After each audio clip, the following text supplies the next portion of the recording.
please welcome the incredible Alyssa Nobriga. So happy to be here. Welcome. Thank in you. Your emerald, is it emerald Yeah. shirt with the big poofy sleeves. Yeah. You could like hide snacks in there. I will most likely have chocolate in here. I love sleeves like that so much, but whenever I try to do anything like eat, it's like It's a mess. you're wearing it. Yeah. It's a mess. Yeah. But it's That's all worth right. it. It's worth it. For podcasting, it's great as long as you're not eating. Well, you're potting. Well, welcome to the show. Thank you. I've been a little like distant admirer for quite some time and just how you show up in the world because you're so smooth and calm and welcoming and warm. And I am absolutely honored to have you here. Thank you. Me too. I'm excited to dive in and to support and share with your audience and serve in any way that I can. Let's do it. So what is it that you're working on these days? Right now, I am building out and scaling my team to help get me out of the day-to-day, which I'm almost there, but I feel like I poured my life's work into my coaching certification program. I built this baby. It feels like it's a toddler. I have a nanny. I have a COO, and I'm just looking for my final CMO so that I can step off and have another baby. And, but it's been really beautiful. So many healings, so many transformations. For me, a lot of the work that I do is about change from the inside out. So rather than just focused on the practical, the goal line oriented work, it's like if I'm not creating the change that I want in my life, I'm going to look inside around what are the blocks that are showing up. So I've been doing that around work and growing my team to the next level. And I've had so many insights that are helping accelerate things. So I'm very close to my dream team, which has been a huge vision of mine for a while, which I'm celebrating. Well, congratulations. Thank you.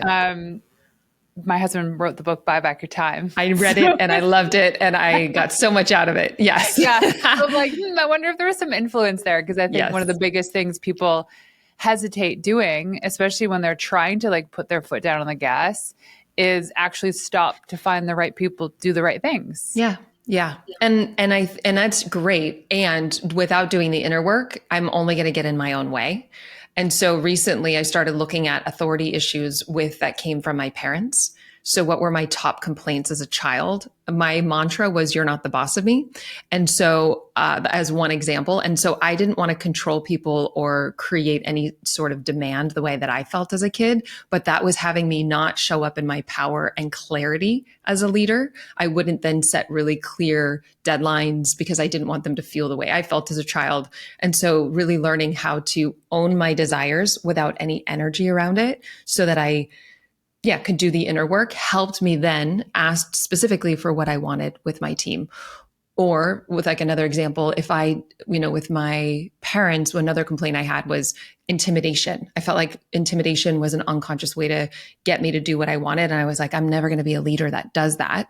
But then I wasn't honestly owning my power to give direct feedback because I didn't want to intimidate them the way I felt intimidated. And so part of the work was then to learn how to have my feedback and my direct to speak what was true for me, but to do it with an open heart so that it was clear. People want to be successful. They want to help and we need feedback from each other to do that. And so I started really learning, how do I speak my truth, give feedback with an open heart? And some of these things have just been changing the game. And I'm so grateful. And then having the practical grounded, the 1-3-1, how do I delegate in a way that empowers my team? About that today. Yeah. All these hacks, like inner and outer together, have been the thing that creates sustainable change and really accelerates the results. Okay. So in these moments of like delegation, knowing that you're now giving your baby to somebody else to help raise, what were the stories that you told yourself about this situation that never came true? Oh, that never came true. Well, it's interesting because some of it, I know that what I avoid, I create. And so if I was avoiding, I'm a really good marketer. And so that was a harder one to delegate. And I did create some of those things, but it was a self-fulfilling prophecy. So it was like the story that I had told myself was that they couldn't do it better than I could. And so, but that was the unconscious, it almost was like I had this idea that they needed to do it the way that I wanted it done versus getting really clear about delegation. Here are the top 3 things that are important to me. How you do it is up to you. And then building that trust and watching people apply their own strategy and giving them a chance, I think was part of it. But I had to do it at a lower risk task so that I wasn't doing it entirely on the company's launches or, Right. Bigger stakes. Right. Like a test project. Exactly. Yeah. So giving up control is the hardest thing. Mm-hmm. Here's what I learned in these situations. I'd say like 99% of the time, they do it better. They do it better with more efficiency because it's their sole task. Yeah. They're not doing a bunch of little things. Like they're not being the CEO, CMO, COO. They're doing one thing that they're hired to do. Yeah. And it's a game changer. Yeah. And having the right people in the right seats is a game changer. And I think it's like dating. You take a little bit of testing and dating different people to find who your core people are. It's taken a while, but I have that now. And so I'm just taking a moment to celebrate that. Also, what shifted that for me is bringing gratitude into the thing I was struggling with. So rather than focusing on the problem, starting to bring gratitude into it helped me open my perspective so that when we're problem oriented, we can't see the good in it. And so what I was missing when I was only focused on what was wrong was all the things that also were going right. And that gave me better energy and more momentum to then start building more trust to let people show up and do their role. And it shifted my energy in how I was leading. And so just daily gratitude. I've been doing 7 minutes in the morning for my team, the way they show up and to communicate that. That was a simple thing, but it was an unlock for me. Well, you did that with them? Yeah, I did. Well, inside of myself. And then I would communicate to them when it felt right so that it wasn't just about focusing on what wasn't working. It was also opening the aperture to celebrate and double down on what was and communicate that. People want to feel seen and valued. Oh, yeah. Yeah. So I use the 5-minute journal in the morning. And I'd say I'm like 90% good at it. Mm-hmm. And just the other week, I told myself, because I would find myself being grateful for my warm, dry home and a hot cup of coffee. And it just became repetitive. Yep. So I said, I no longer can write in this book what I'm grateful for, but now it has to be who I am grateful for. And it's always a person. Because you think about like the 5 regrets of the dying, it always has to do with people or their ambitions. Anything, if you lost it all, you'd be happy if you still had your people. Mm-hmm. So celebrating the people is what's most important. That's right. Yeah. Yeah. And specifically around the things that I was challenged by helped open my perspective so that I wasn't just looking at what wasn't working.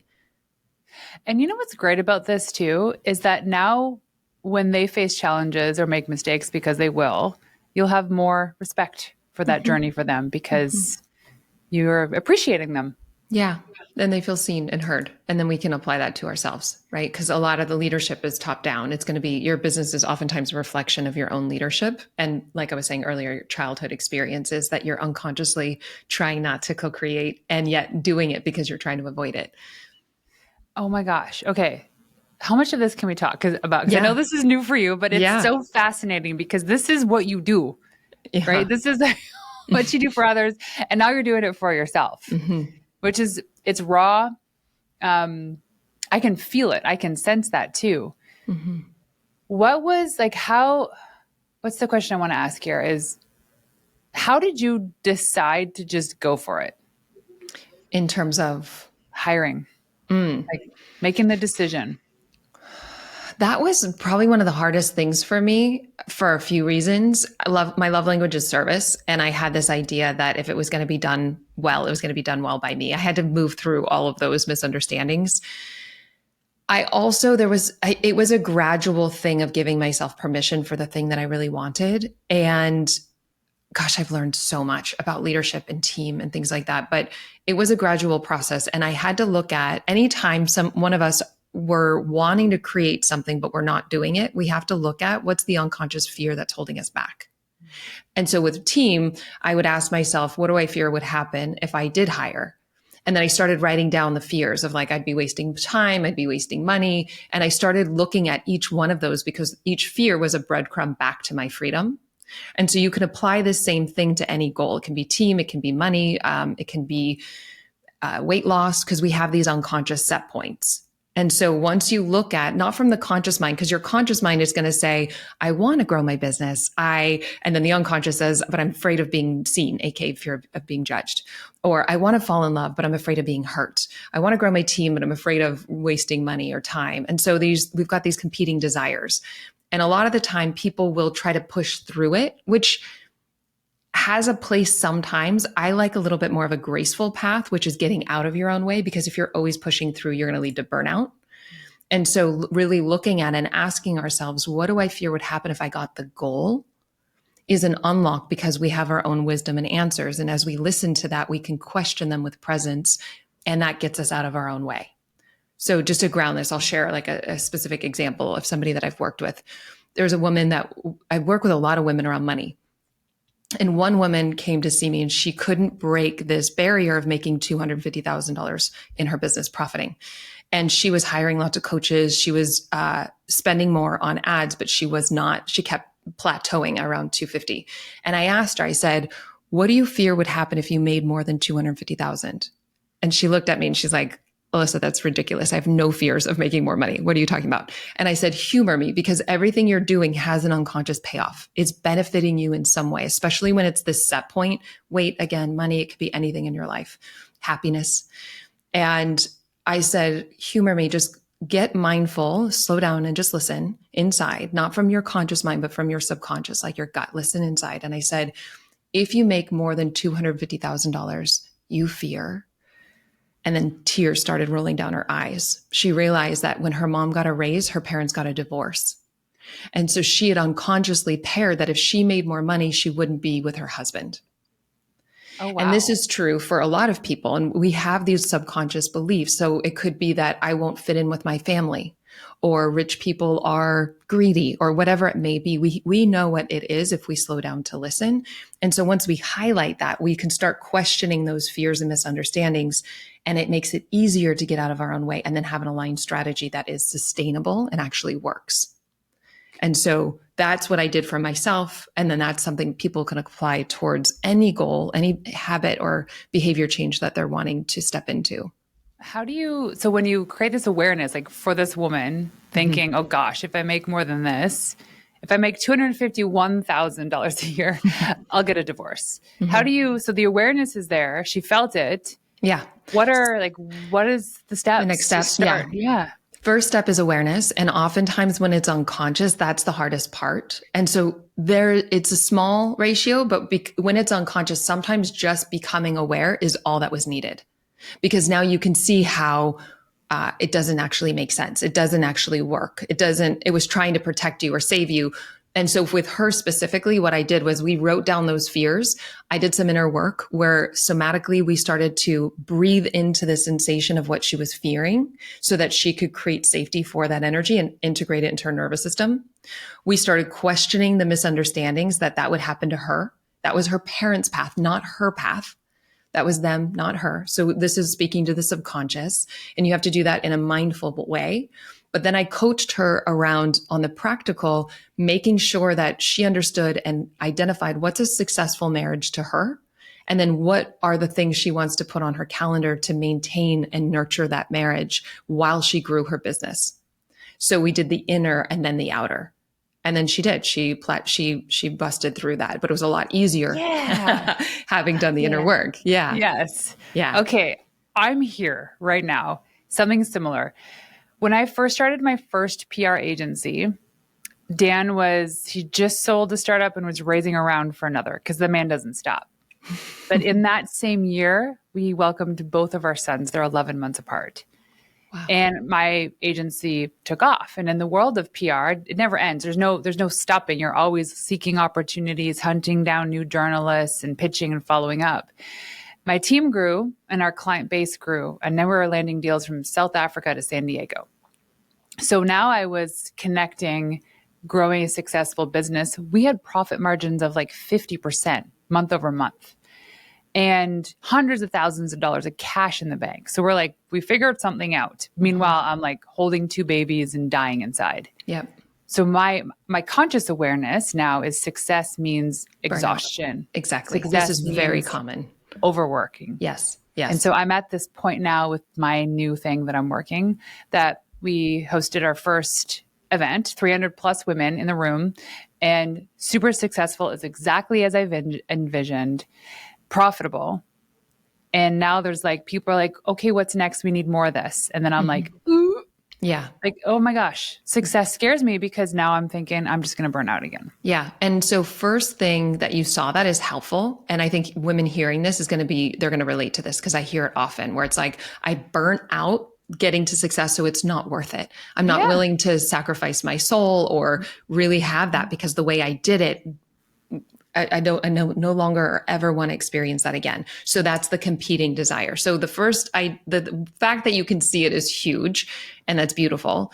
And the next step then is to identify how can you do it in a way, obviously you're not going to have two children at the same time. So you consciously know that, but the subconscious needs to see that there's a whole other strategy and way to scale.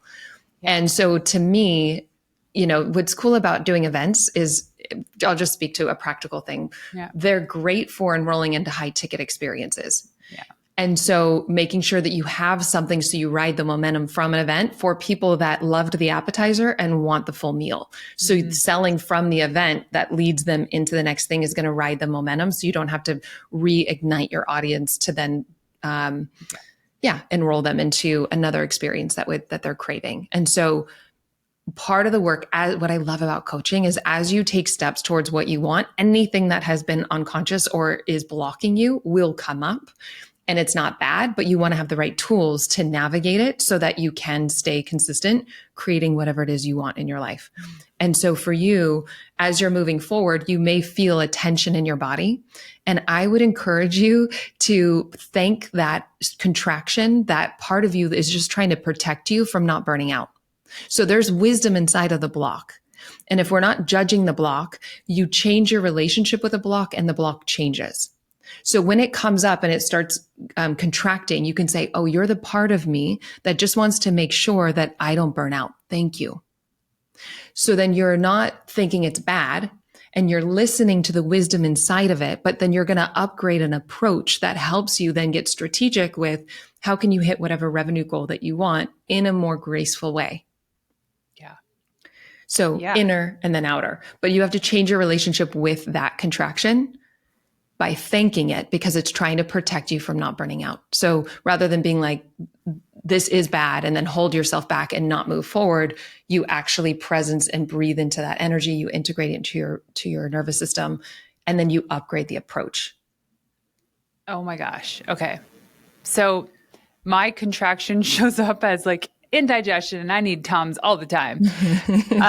But I see it and I feel it. And the awareness in this also brought so many beautiful gifts. And as Liz Moody says, anytime you walk into any sort of situation, you have to ask, what's good here? Yeah. There's always something good here.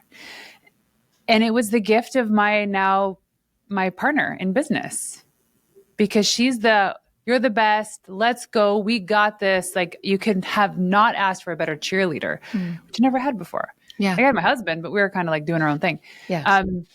That's the gift. And it's almost like the permission to like go on the edge and do something a little bit crazy, something that you're excited about, and just do it. Mm-hmm. But sometimes we just don't stop and actually smell the roses, in the sense of like, look at the gifts that we have around us that are also enabling us to reach our dreams. Yeah. Yeah. And there might oftentimes, if we feel like something quote unquote bad happened in the past, we're going to be hesitant to, at some degree, to go for it in the future. And so going back to reinvestigate that it was bad and learn from it, forgive any judgments about it, so you're empowered to be more successful moving forward, will help you and get a green light from your subconscious. So really looking at what you're saying the good is now you have a business partner, but you also have so many lessons you didn't know before. And you are not having, two young sons at that time, it's a different time. So really acknowledging your resilience and what you learned from that, but really letting yourself know in your subconscious that it's a different time and you get to let go of any of the judgments, get the lessons, and then apply them to your next endeavor. what happens if you're stuck? Like the awareness is there, but I Yeah. just keep coming back to this. You're stuck oftentimes because you're avoiding feeling something, and you are either judging it, which is an avoidance, or you're identified with it. And so the way to get unstuck is to realize that, okay, anything you're stuck with, you're giving your energy to. Yeah. And so most people, they stay in their mind to think about what's happening as a subtle way to avoid feeling it. But neuroscientists have found it only takes 90 seconds to feel a sensation, an emotion, before it moves through the body. So we all have 90 seconds, and we can just open to and feel it, not as a story, but as a sensation in the body.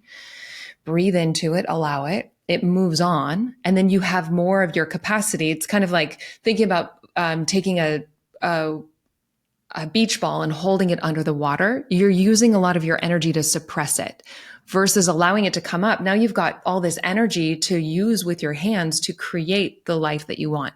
You're freed up. You're more innovative and creative. So ironically, what you judge, you're stuck with. But then people think if I accept it, then I'll be complacent. And that's not actually true. When you accept whatever is, you get your alignment and energy with it. And it's not saying that like acceptance is an internal thing. This happened because if I judge what already happened, I'm insane because it's not going to change what's already happened. I'm just saying it is what it is. It's here. And how do I then use this to move forward? How do I use this to grow and evolve rather than being a victim to it? So you can internally have acceptance while externally have boundaries or make a difference. But the energy in which you do it from is going to matter, because if you're in resistance, you're further stuck with it. It's kind of like one of those finger traps where like you keep pulling it away. Yeah. You're further trapped in it. And so actually leaning in to be like, oh, this is what it is. Okay. And what do I want to do now? Helps you get your energy, and you're not so caught up in the drama, and you're more innovative and resourceful. So acceptance is the first step to getting unstuck. And then finding what you can say, like what's good inside of it. What am I learning from this? But don't identify with it. Because if you identify with something like I'm not good at business, or I used to tell myself I'm not good at sales. And if you identify as something, it's going to be harder to change it. And that was one of the first ways that I started creating massive shifts in my business, because I was learning digital marketing from all these dude bro marketers, and I was feeling it was off. And I was like, I don't know what I'm doing here. And then I just stopped and started questioning. It's like, oh, I don't know marketing. Is it true? It's like marketing is about relationships. It's about people. I was a psychotherapist at the time. So I'm like, well, I've got that.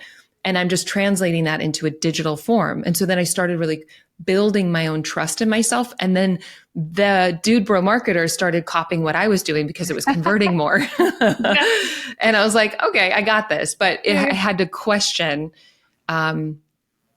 that I wasn't good at something, and I had to start coming into acceptance with whatever it was.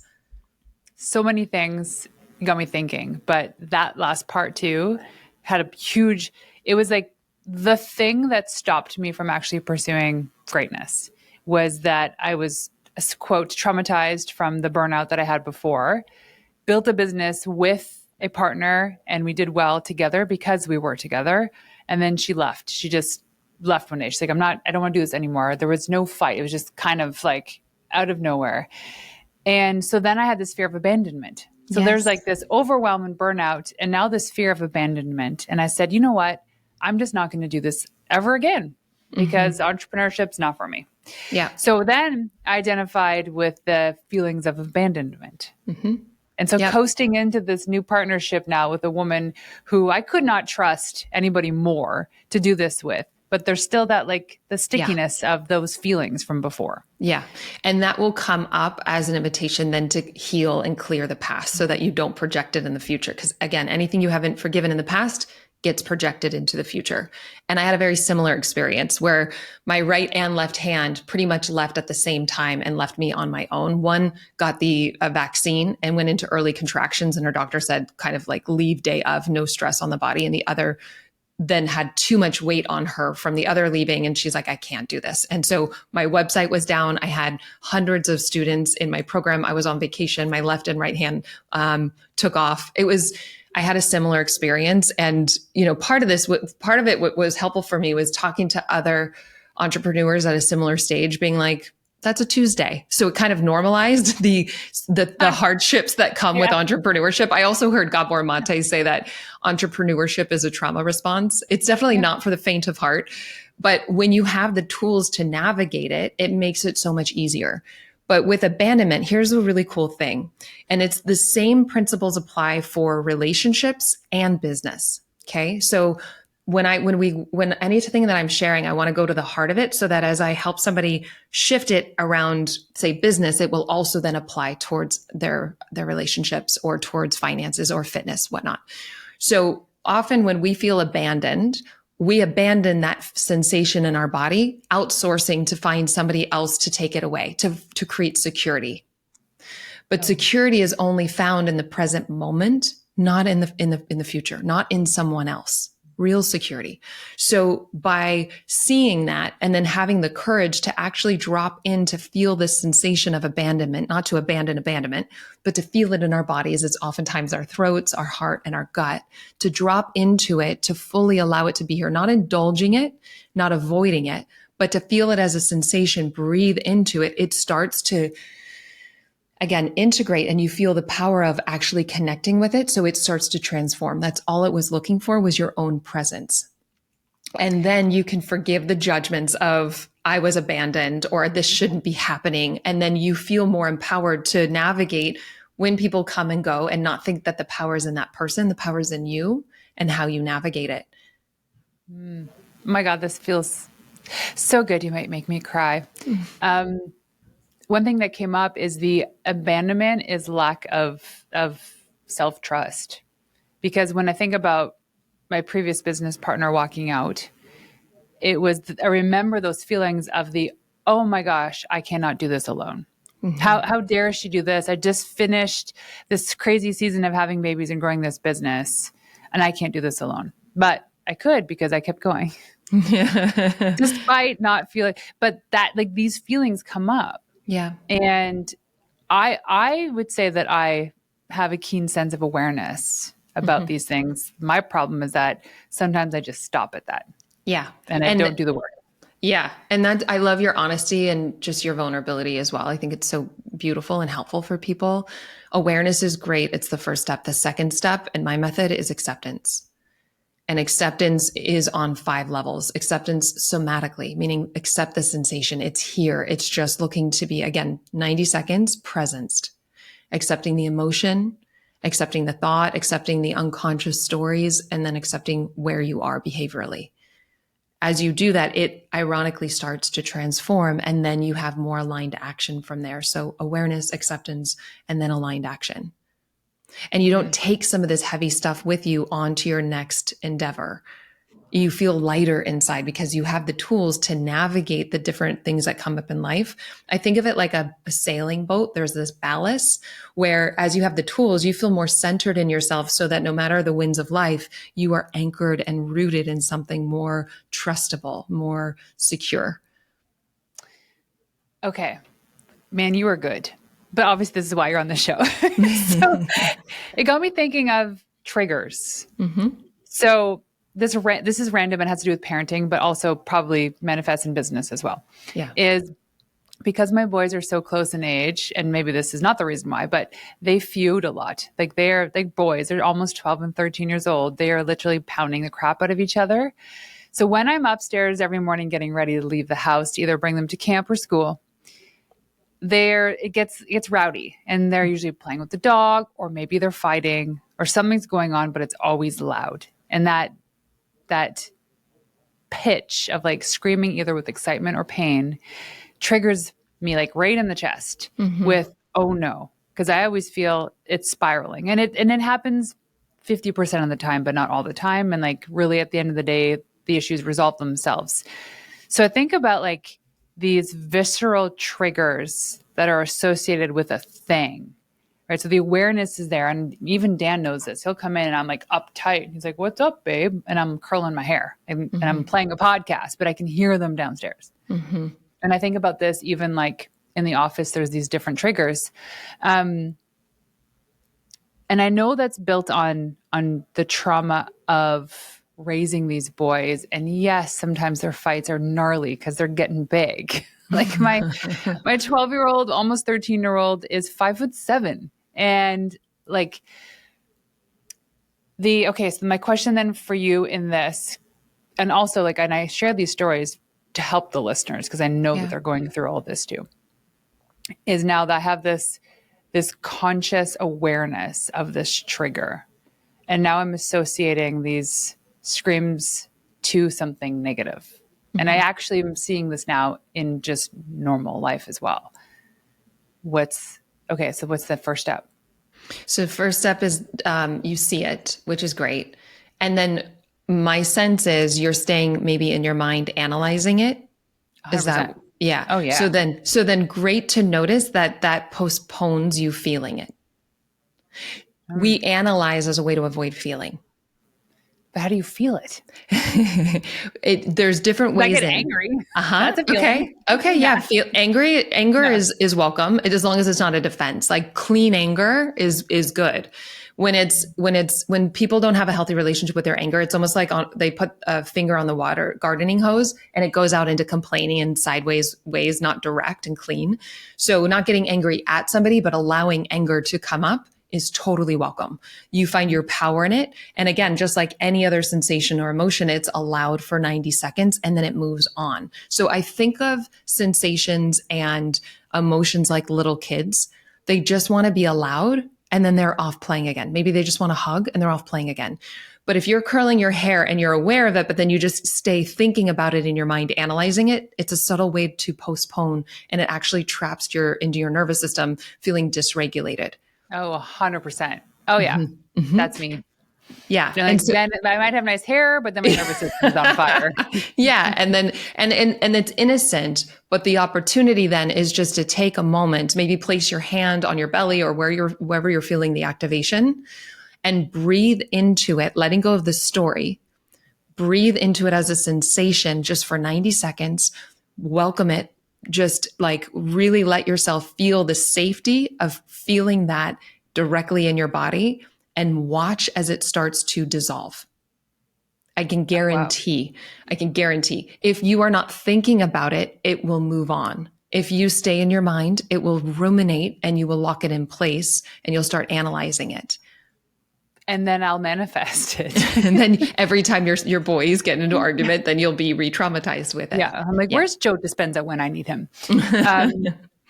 Yeah. Well, and that was just an example because that happened this morning, but I also see like that example of triggers showing up in life that might stop people, block people, or become so persistent, right? That it gets worse. Yeah. Most people are trying to avoid feelings. And as you have the tools and the maturity to actually stretch the capacity to be with the range of your human experience, you find a freedom inside all of the feelings. You know that you can handle any of them because they're in your own makeup. It's your own biology. That's just a sensation. It's just a feeling. There's nothing to be afraid of. It's not a fact. It's a feeling. And as you start to open to it, you build your own capacity and trust in yourself to be like, oh, this will move through. But let me allow it because ironically, what you're avoiding, you are creating. So if you're trying to get rid of it, it will show up until you say yes to it. And I encourage people not to believe me, but to test it, to just experiment and find out what's actually true for you. Okay. What's an example on your end of somebody that you just may have worked with that went through something similar in business? Or yourself. Even. Yeah. I mean, I'll share an example of another way to work with, because those are ways to work with triggers somatically or emotionally, which I think are really powerful. Is this your emotional mastery? Is this like what you This what is you part teach? of emotional mastery. Yeah. Okay. Where we learn to be with the emotions and we learn to navigate them rather than indulge or avoid. Yeah. Because emotions are going to come up, but most people are trying to get rid of them. And as you embrace them, ironically, that's when they move through. Because that's like the longer, harder way, right? It reminds me of the song "We're Going on a Bear Hunt." I don't know that song. No. Oh my gosh. Okay. Well, you're going to Google this afterwards and Okay, you'll wait, memorize maybe I this. do know this. Yeah, tell me. From like the 80s. Yeah. The lyrics are, "We're going on a bear hunt. I'm not scared. What a beautiful day." And it's like people are going to hunt a bear and they're like, uh-oh, a pond. a deep, dark, wavy pond. And they say you can't go over it. You can't go under it. You can't go around it. You have to go through it. Yes, that's right. And I only really understood the meaning of the song maybe a year ago. Moral of the story of the song, because then they're faced other challenges, right? Like you have to, oh no, there's a mountain. Oh no, there's like a wheat field. Every time you have to go through it. And it's the fastest way to the other side. That's right. That's right. And actually, it's not harder that way. It's easier that way. It's harder to stay in our mind because then we loop and then we keep getting traumatized every time our kids are in a fight. Or every time somebody says, I think of it like we're a doll, we're like a puppet on strings. Anytime somebody says something, I just unconsciously get pulled by a trigger until I have the courage to actually take the scissors and cut myself free. Oof. And so real freedom.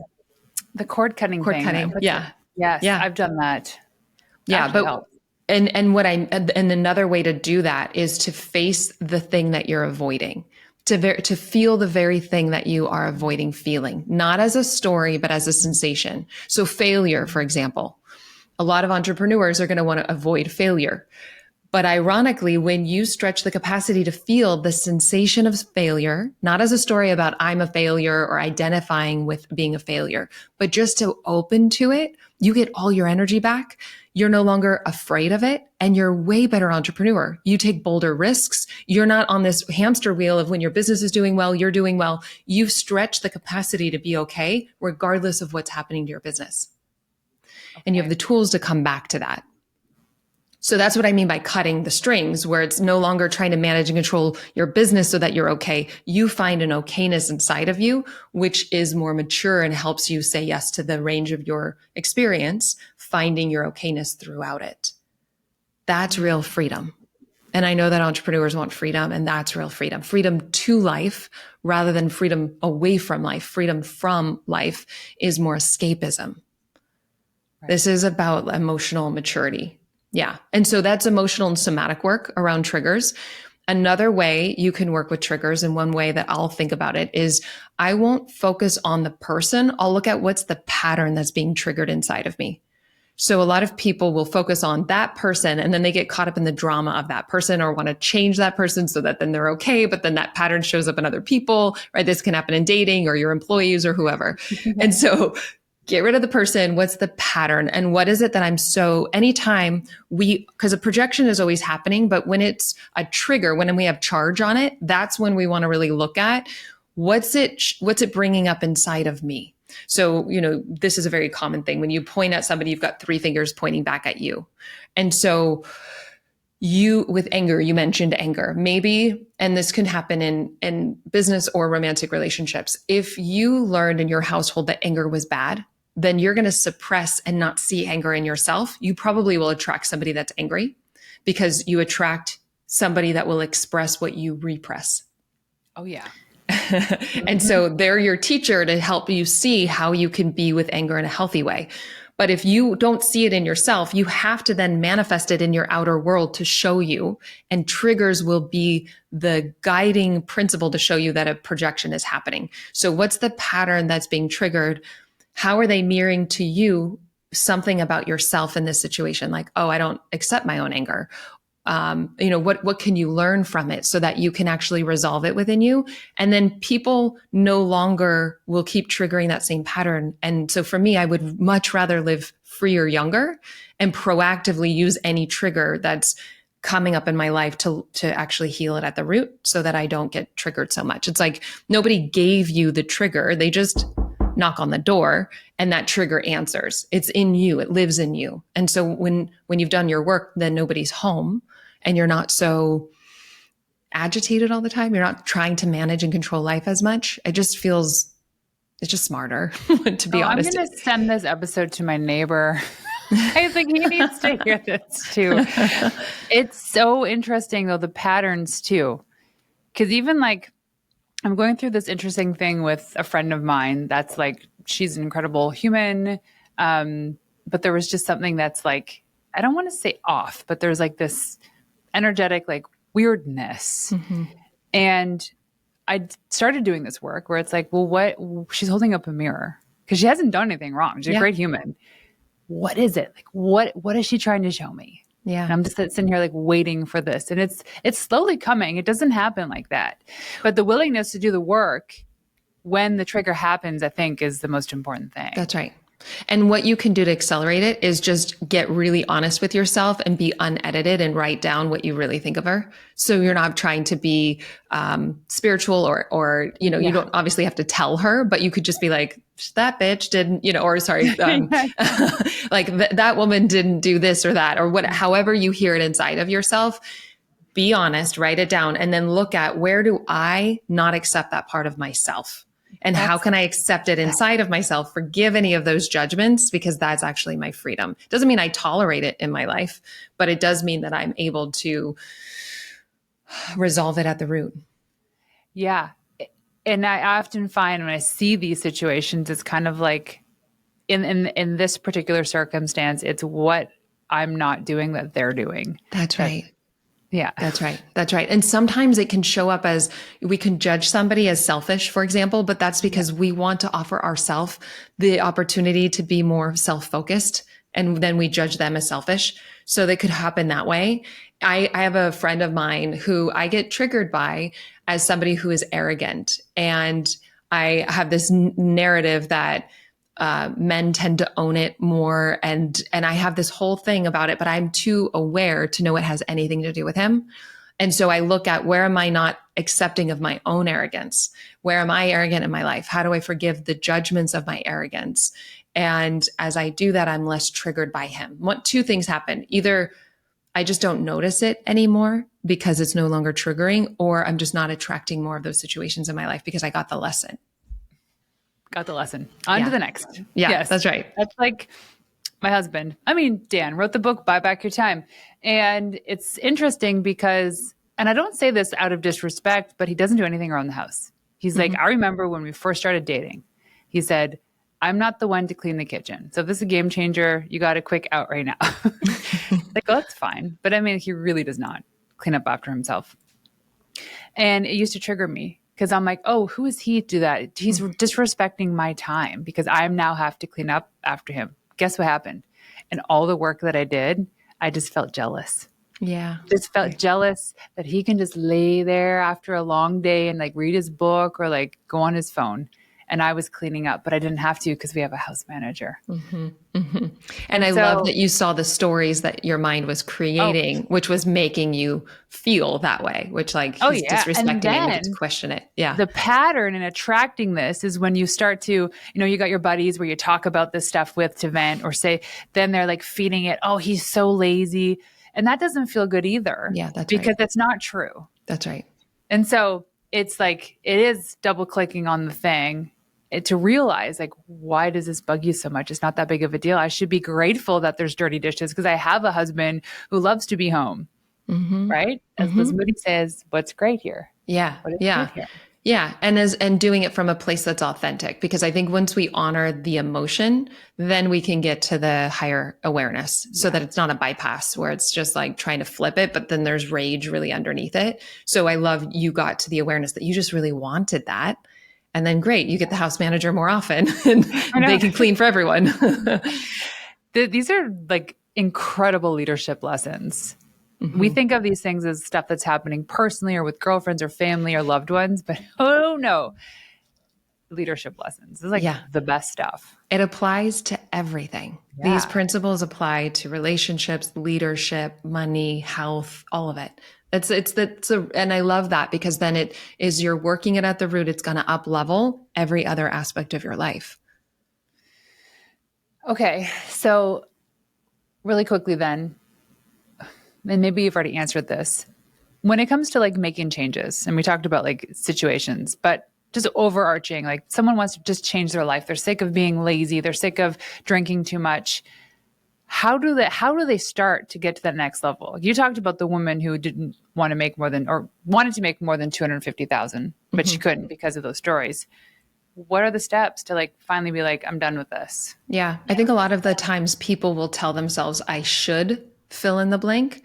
And actually telling ourselves that I should creates procrastination, and procrastination is rebellion.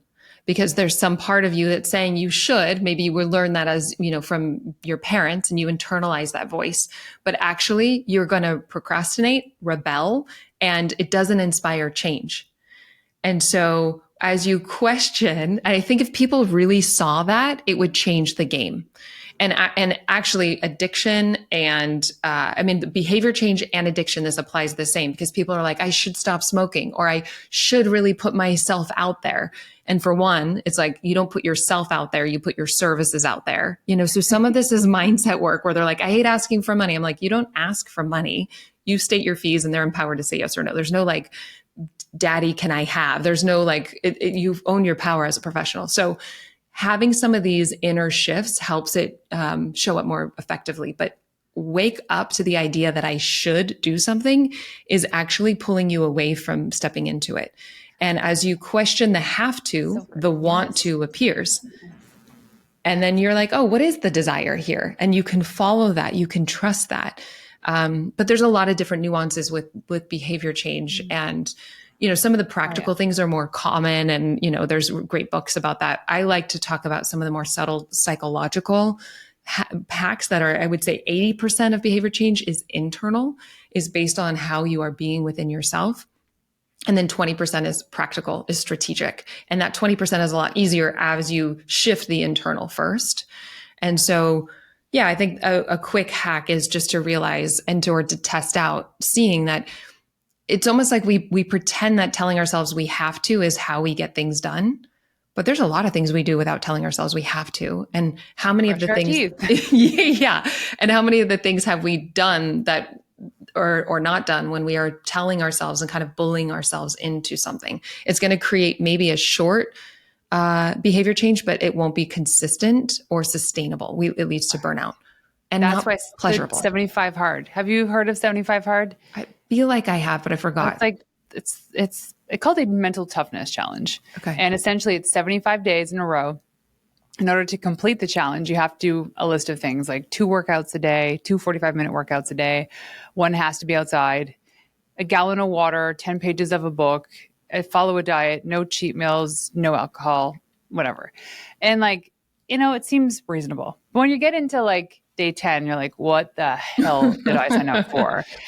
And I remember doing it. I've done it twice. The second time I failed, and I was on day 44, and it's like I didn't even want to do it. There was no reason for me to do it other than to say that I did it.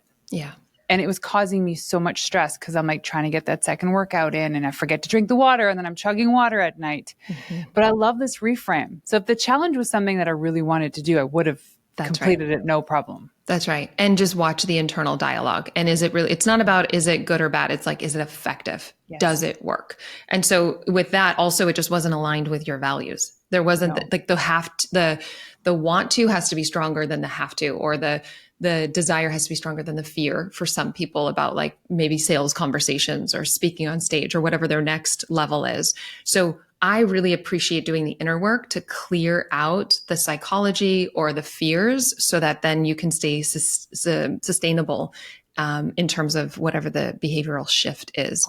And obviously that word sustainable sounds so much better than, like full send or grind it out. When I think about this business and then really going through with this, full sending this business, it is about sustainable. What is the stuff that I can do every single day to make it actually fun and not bring up those triggers and the trauma from the past? Yeah. Or how do I navigate the traumas and triggers from the past so that I not only feel more free, but I can do it with a lot more ease and efficiency?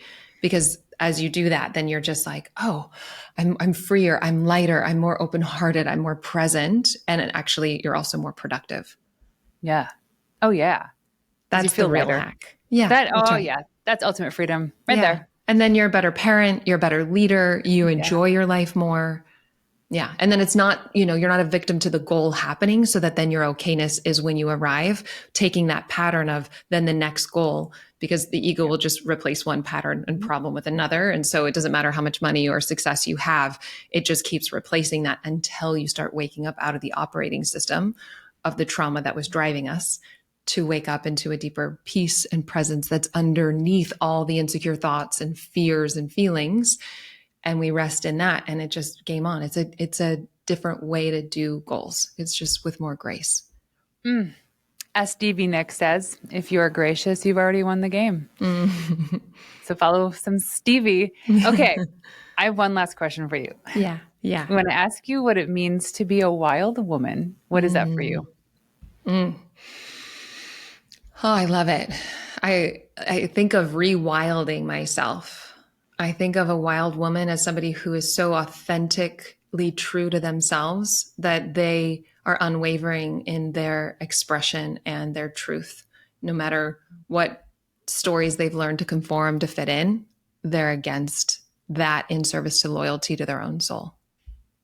Oh, so good. So good. Oh my gosh. Alyssa, this has been great. I feel like this was free therapy for me and for the listeners as well, but this is what you do. So where can people go to find you online? Thank you. Yeah, alyssanobriga.com, and they can learn about certification program or anything that I'm up to. Love it. Well, go check her out and follow her. Alyssa, thank you so much for joining us today. What a gift. Thank you.